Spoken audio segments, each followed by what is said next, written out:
আজকে দুপুরের খাবার আলু দিয়ে শুটকি মাছ দিয়ে তরকারি রান্না করছে। আর তরকারি আছে, এটা ফার্স্ট টাইম রয়েছি। তো শুটকি দিয়ে তরকারিটা অনেক ভালো হয়েছে।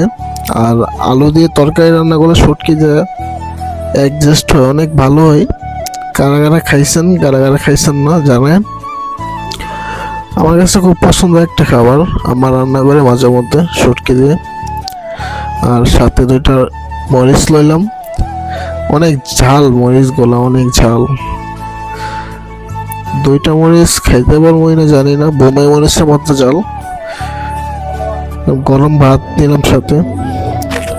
তো আমার এখন তরকারি আরেকটা রুটিন দিচ্ছে, আপনার ডোগা তরকারি, ডেঙ্গা আর মাছ।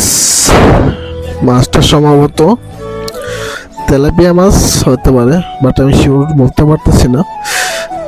তো এই তরকারিটা অনেক ভালো হয়েছে, অনেক লোভনীয়, খুব মজা একটা তরকারি। আমাদের বাসার যে তরকারিগুলো রান্না করে আসলে অনেক ভালোই। আমার রান্না করে আমার হাতের রান্না অনেক ভালো, অনেক যা বাসায় বোঝানোর মতো না। একদিন আইসেন, খাইয়া যান আমাদের বাসায়। তরকারি অনেক টেস্টি, সব তরকারি মোটামুটি ভালো। মায়ের হাতের রান্না তো এমনি স্পেশাল, এটা সবার মা রান্না করে ভালো লাগে। তো আমার কাছে রান্নাটা অনেক ভালো, আমার মায়ের হাতের রান্না। তো আল্লাহ হাফেজ।